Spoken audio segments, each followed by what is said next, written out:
When Michigan State came in and talked to you, when you guys were in the portal, like what was the sales pitch? What did they think that you could do here that you couldn't do somewhere else? I think one of the things they saw that they needed was batting balls down. I batted a good amount of balls down, and then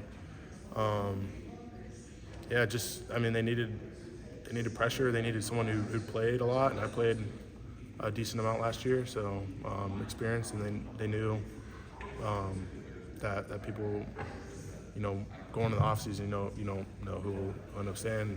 A couple guys leave last year, so they knew they needed someone to come in. A lot of turnover in the rush ends, you being one of them. Does that help when you guys are kind of in the same boat? Yeah. Going through the similar experiences. Yeah. Obviously, me and Anello came in the winter, and then two more guys coming together. So we're all, really close, going out to dinner on the weekends and stuff like that. So we talk about what was it like at our past places. How it's different here, what we like here. Yeah. Your experience probably pretty different than theirs. Yeah, it's different for sure. They'll ask me like, "Did you really have to do that?" I was like, "Yeah, I really did." Yeah. So. You mentioned the two guys, Isaac and Cam. What have you seen from them so far? Well, you can tell that they played a lot of college football. They're smart, they're veterans, and they got the playbook really good. So I think everyone's in a good position to contribute. Thank you. Yeah. Is it harder to transfer out of a place like Air Force? It's not the normal place. Yeah, I'd say so. Just because you're just almost tighter, and then there's not too many transfers that end up going out. Just because a lot of the time, you're really set on it and set on being in the military. But yeah, it's a longer process. I'd say. They try to talk you out of it? Yeah, we had some discussions about the future, and once they recruit guys, they want them to stay. So there was conversations. Yeah. Grant Ewell on our radio show last week talking about you. Mm-hmm. What can you tell us about him? He's a great player. He's phenomenal. He had a injury, I think, week 3 that nobody should be able to play from, and he came back 6 weeks later and finished the year. Great competitor, great person. Yeah, great. You mentioned paperwork. What's the process of transferring out of Air Force to Michigan State? Sorry if it's rehashing something you'd already talked about. But. Yeah. There's it's the military, so I had to get doctors forms and all these waivers signed off.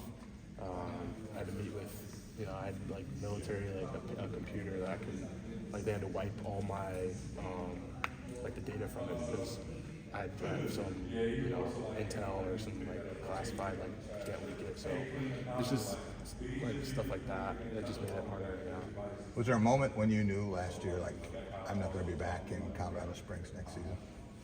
I don't think so. No, I mean especially not during the season because you're devoted to the team and to your teammates because that's not fair to be halfway bought in, bought out.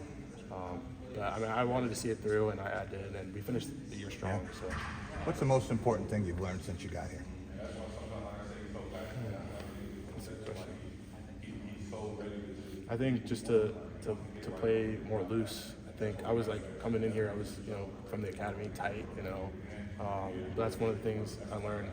Someone told me that was Anello Lafayette. He's loose to transfer from Wisconsin. He's loose, and he'll show it too when he's playing. So we're kind of opposites in that way. I'm really tight and strict to it, and he's laid back. So that's one of the biggest things. How's the transition back to civilian? It's been nice. Yeah, I have to admit, it's been nice having not having to wear the uniform, marching around, going to class, going to class in uniform. During wake up call out there. I think it was 6:45, 6:30. Yeah. What's your wake up call here now? Well, during camp it's 6:30. Yeah. But any other day, 8 o'clock.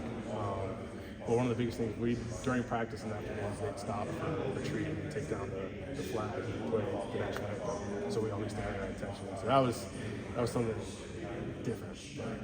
Did that ever happen in the middle of a play where you just stop? They'd play the horn and we'd stand and then they'd play it. So There's a ball in the air. just drop to the ground. Yeah, You yeah. guys gotta just- Though sometimes the coaches will try and be like, one more play, we gotta get one more. Yeah, it was Your group, like, there's a lot of new faces with this edge rusher group, and I'm sure you've heard the stat last year. I think the final 8 games there were 2 sacks from the pass rush. Do you take that personally in any way when it really wasn't your group, but you joined this team that has had this problem, and you're sort of part of the solution?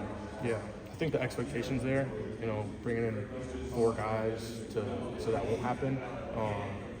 The expectations there and the preparations there, and in 15 days it will be time to perform. So. You ever play like a big Power 4 team at Air Force, like big stadium? We played Baylor. We played at Baylor. That was the biggest one. But you know, I'm really excited for the first one. Is it excited to play in like a big old stadium every single week now? Oh yeah, it'll be special. And then the Big Ten. I mean, week in, week out. You know, we play at Collie, USC. It's doing a lot of good games. Thank you.